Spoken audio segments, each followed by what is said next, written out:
আসসালামু আলাইকুম। 5 তারিখ বাংলাদেশ স্বাধীন হয়েছে। সেই স্বাধীনতার পেছনে কিছু সুনির্দিষ্ট কারণ ছিল। জাতি একটা জায়গায় একমত হয়েছিলেন যে কয়েকটা ঘটনা এই জায়গাগুলো ঠিক করতেই হবে। সেটার মধ্যে সবচেয়ে বড় হচ্ছে ভারতকে এই দেশ থেকে বিতাড়িত করতে হবে।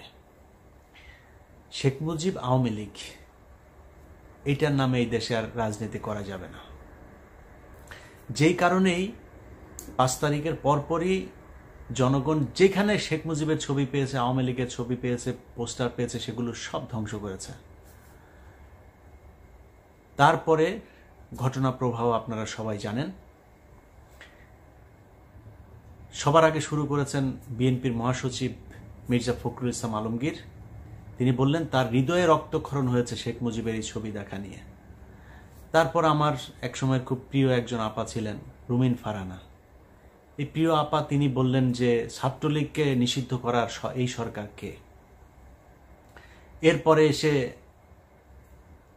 2 দিন আগে রুহুল কবির রিজভী বলে ফেললেন শেখ মুজিবের এই ছবি এখান থেকে সরানো হোক, এটা আমরা চাই না। এগুলোর পেছনে কি কারণ সেটা বাংলাদেশের মানুষ পরে জানবে বা পরে জানানো হবে। কিন্তু একটা জিনিস মাথায় রাখতে হবে, বিএনপির ডাকে কিন্তু এই দেশের মানুষ রাস্তায় নামে নাই। আসলে এটা মনে রেখে তারপরে কথাবার্তা বলতে হবে। এবং আমরা কিন্তু বিএনপির পয়সায় জীবনের ঝুঁকি নিয়ে পরিবারকে বিপদে ফেলে বিদেশে বসে কথা বলি নাই। দুঃসময়ে যেহেতু বিএনপির সাপোর্ট নেই নাই, সুসময়ে বিএনপির সাহায্য নিয়ে, বিএনপির কাছ থেকে টাকা পয়সা নিয়ে বিএনপির পক্ষেই কথা বলতে হবে। এটা আমাকে দিয়ে অন্তত সম্ভব না ইনশাআল্লাহ। আল্লাহ যদি মস্তিষ্কটা যদি ঠিক রাখেন, ওইটা আল্লাহর রহমতে কোনোদিন করব না। এই মগজ বিক্রি করে খাবো না।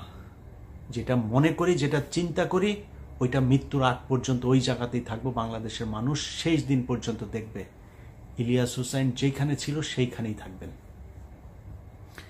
অতএব আপনারা যদি মনে করেন ভারতের পক্ষে থাকবেন, আওয়ামী লীগের পক্ষে থেকে তারপরে আপনারা রাজনীতি করবেন, 2001 থেকে 5 পর্যন্ত আসলে এত বিশাল ভালো কিছু করেন নাই। সরি, আমার একদম এইভাবে বলতে ইচ্ছা করে নাই, কিন্তু বলে ফেললাম। এত ভালো কিছু করেন নাই যে আপনাদের জন্য বাংলাদেশের মানুষ রাস্তায় নামবে।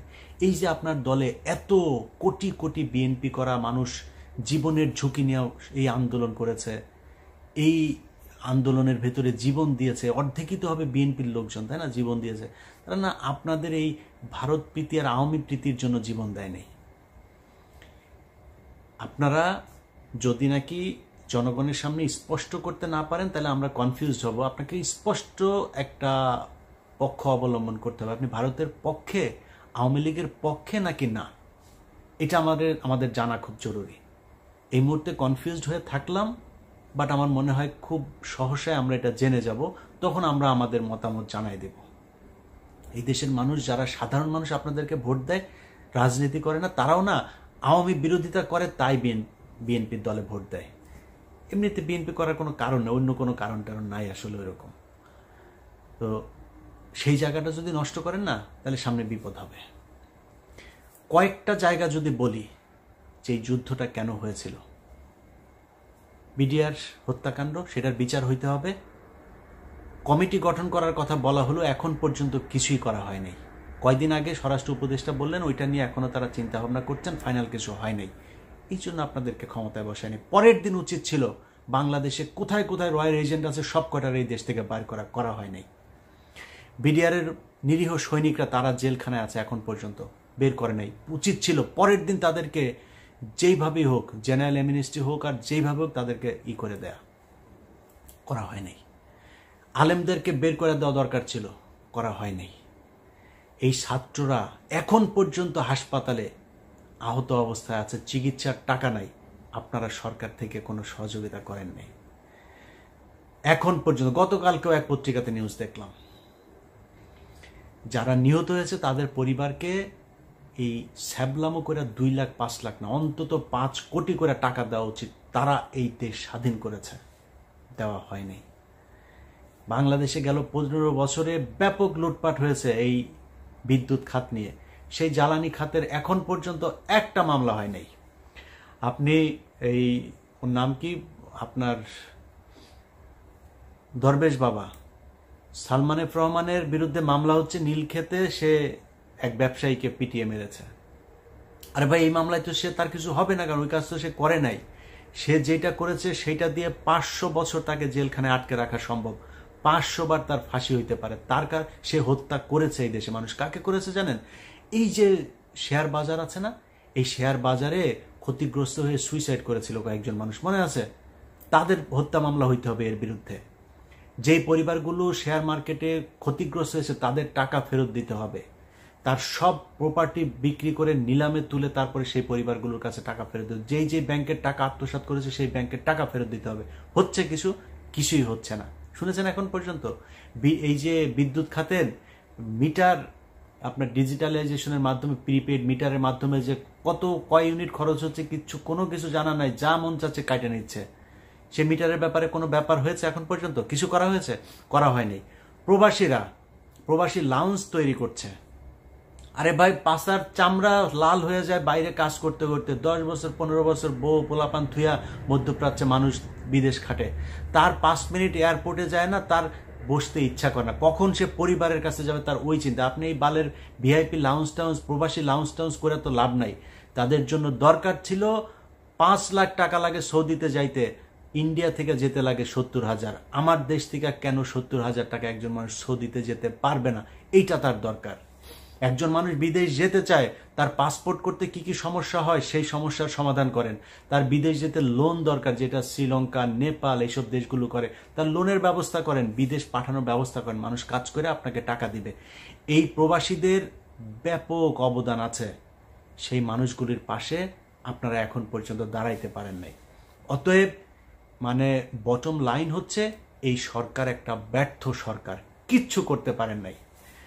সবশেষ যেই কাজটা করেছেন মোস্তফা সরওয়ার ফারুকীরে এখানে নিয়ে এসে, যেই মানুষরা এই দেশে জীবন দিয়েছে, যে আলেমরা রাস্তায় নেমে এসেছিল 5 তারিখে, সেই আলেমদের মধ্যে থেকে 5 জনকে আপনারা ধরে নিয়ে গিয়েছেন এটার প্রতিবাদ করায়। মোস্তফা সরওয়ার ফারুকীর সংস্কৃতি মন্ত্রণালয় এখন এত কিছু করার এত প্রয়োজন পড়ে নাই। এখন পর্যন্ত মানুষ খাবারের টাকা নাই, মানুষের জিনিসপত্রের দাম হু হু করে বাড়ছে, সিন্ডিকেট ভাঙতে পারেন নাই। সব জায়গায় আওয়ামী লীগের লোককে আইনে এখন আপনি বাণিজ্য উপদেষ্টা বানাচ্ছেন। এই জন্য তারা জীবন দিয়েছিল?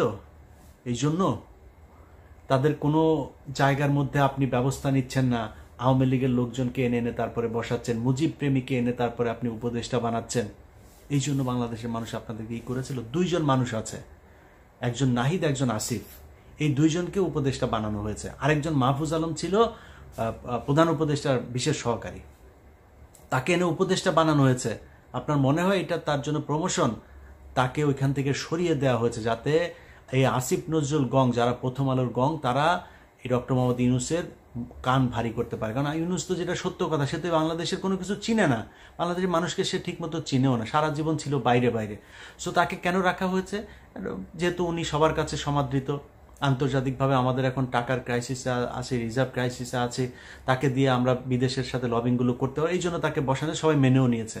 কিন্তু তাকে দিয়ে এখন যে এই যে প্রথম আলো সহ বিভিন্ন জায়গার এই যে যারা প্রোডাক্ট, এই প্রোডাক্টগুলোকে বসানো হচ্ছে। আপনি দেখেন ডেইলি স্টারের এই যে সাবেক ডেইলি স্টারের প্রোডাক্ট আকবর হোসেন বিবিসির, তাকে বানানো হয়েছে লন্ডনের প্রেস মিনিস্টার।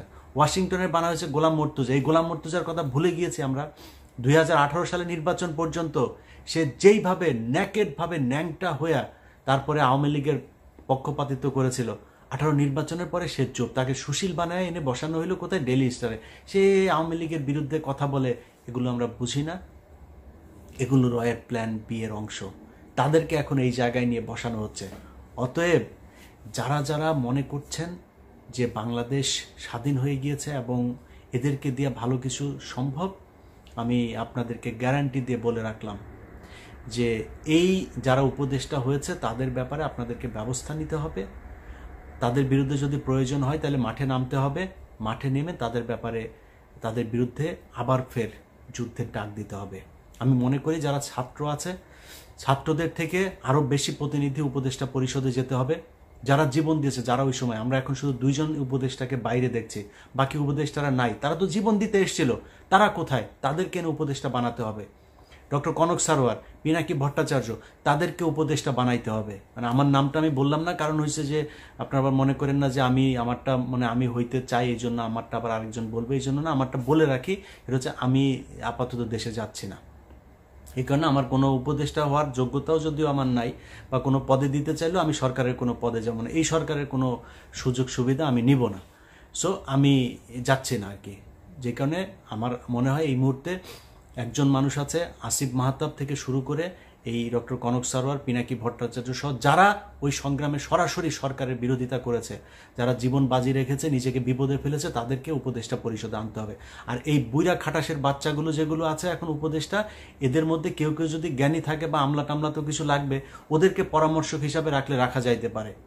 এর বাইরে জায়গা ছেড়ে দিতে হবে যুবকদের সামনে, কারণ এই যুবকরা তারা এই দেশ স্বাধীন করেছে। আপনার যদি কোনো কিছু পরামর্শ দেওয়ার থাকা, আপনি অ্যাডভাইজার হিসাবে থাকেন, ওই উপদেষ্টার অ্যাডভাইজার, আপনি সরাসরি উপদেষ্টা হইতে পারবেন। কারণ এই বুড়ার বাচ্চাগুলো একটা আজ পর্যন্ত কোনোদিন এই 15 বছরের শাসন আমলে একটা হাঁচি দেয়নি।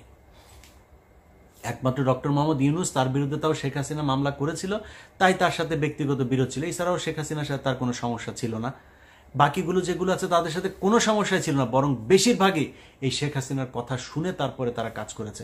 অতএব তারা উপদেষ্টা হবে কিসের জন্য? উপদেষ্টা যারা জীবন দিতে চেয়েছে তারা হবে, যারা স্বাধীন করেছে তারা হবে। অতএব একদম আমাদের বক্তব্য স্পষ্ট, এই জায়গা যতক্ষণ পর্যন্ত ঠিক না করা হবে ততক্ষণ পর্যন্ত যুদ্ধ চলতে থাকবে।